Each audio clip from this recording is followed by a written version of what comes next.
عمرك حسبتي كام ألف جنيه مرمي في دولابك على شكل لبس ما بتعملش بيه حتى طقم واحد، أو حتى كام شنطة اشتريتيها في لحظة الزعل والنهاردة انتي مش طايقاها؟ علاقتنا بالشوبينج معقدة للأسف، ما بين هرمون السعادة المؤقت اللي بيطلع وقت الشراء وتأنيب الضمير اللي بيفضل معانا لشهور بعد ما بنروح. والنهارده هقولك 10 أسرار ذكية هتخليكي تشتري اللي بتحبيه وتوفري فلوسك وتخلصي من جملة ما عنديش حاجة ألبسها للأبد. فيلا جهزي قهوتك وتعالي ندردش سوا.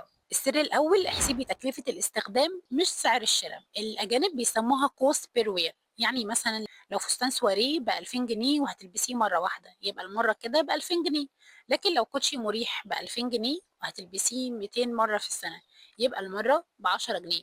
مع العلم يعني ده مجرد مثال، مع العلم ان الانواع اللي جودتها عالية بتعيش فترة اطول من كده بكتير. فالصح هنا انك تستثمري في الحاجة اللي بتستخدميها كل يوم وتفكري 1000 مرة قبل ما تدفعي مبلغ كبير في حاجة لمناسبة واحدة مثلا. المثال ده طبقيه على كل حاجة في حياتك بقى. والسر التاني قاعدة 1 in 1 out، قطعة تدخل قطعة تخرج.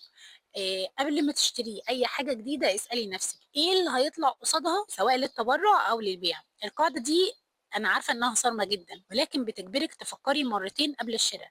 هل الحاجة الجديدة دي تستاهل اني اضحي بحاجة قديمة عندي وكمان بحبها؟ لو الاجابة لا، يبقى سيبيها مكانها في المحل. والسر الثالث قائمة أمنيات ال30 يوم، ودي واحدة من أحلى العادات اللي اتعلمتها من الأجانب وفرقت معايا جدا.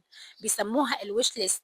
مضمونها إن لو عجبتك حاجة غالية اكتبيها في النوتس عندك على الموبايل بتاريخ اليوم، أو في النوتة بتاعتك الورق مش هتفرق، وادي لنفسك وعد إن أنا مش هشتري الحاجة دي قبل شهر. المفاجأة بقى إن 90% من المرات هترجعي تبصي في النوتس دي وإنتي ناسية أصلا إيه دي، وتكتشفي إنك خلاص مش محتاجاها بعد ما كنتي حرفيا هتموتي وتشتريها. ودي بعتبرها الرصاصة اللي بتقتل الشراء الانتفاعي تماما عندنا كستات في العموم. والسر الرابع، ما تشتريش وانت زعلانه ولا وانت جعانه، لان الشوبينج ما هواش علاج للملل او حتى الحزن، لكن ده هروب مكلف جدا للاسف، وفي الاخر انت برضو متضايقه او حزينه. فلو متضايقه كلمي صاحبتك، اتمشي، اسمعي مسلسل بتحبيه، اقري، صوري فيديو زي ما انا بعمل كده. المهم انك تبعدي عن الفيزا تماما. ونفس الكلام للسوبر ماركت وانت جعانه، هتملي العربيه حاجات مش محتاجاها اساسا، واكيد اكيد هتندمي عند الكاشير. والسر الخامس قانون ال 24 ساعة أونلاين. المعتاد من أي عملية شراء أونلاين إنك بتضيفي كل اللي محتاجاه في الكارت وتدوسي شراء في نفس اللحظة، ولكن الزتونة هنا إنك تحطي كل اللي نفسك فيه في الكارت وحاسة إنك محتاجاه وتقفلي الموقع تماما وترجعي تاني يوم لو لسه عايزاهم فعلا اشتريهم. لو لا وعندي بديل وأصل يعني هم رفاهية، بتكوني أنقذتي نفسك من عملية شراء اندفاعية سهلتها عليكي ضغطة زرار واحدة. بالمناسبة المواقع دي بيتعمل لها ابديتس كل شوية علشان يسهلوا عليكي بزيادة عملية الشراء الاندفاعي، لأن ده هدفهم في الأساس، فأنتي خليكي دايما أذكى منهم.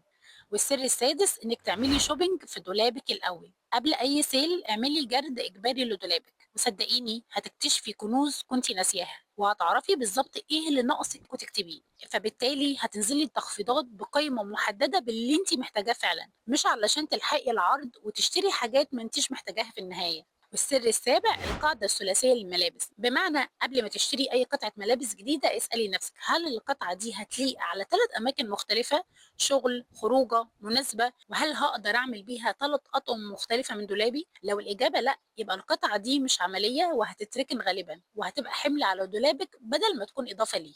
والسر الثامن الشراء بنية الزي أو الستايل الموحد بيرسونال يونيفورم، بمعنى بدل ما تشتري قطع حلوة لوحدها بس مقطوعة من شجرة ومش لايقة على أي حاجة عندك، في الآخر ترجعي تقولي الجملة المعتادة ما عنديش حاجة ألبسها. حددي لنفسك باليتة ألوان وستايل بتحبيه شبهك، وبكده أي حاجة هتشتريها هتليق على 70% من دولابك، وهتخلقي لنفسك عدد لا نهائي من الأطقم من قطع قليلة جدا جدا. السر التاسع بقى واللي انا بحبه قوي، سميها ميزانيه المتعه مش الشوبينج. الاول كنت بحدد ميزانيه للشوبينج، ولو مفيش حاجه عجبتني او مفيش حاجه محتاجاها كنت بشتري اي حاجه وخلاص، المهم ان انا اصرف المبلغ اللي انا محدده ده.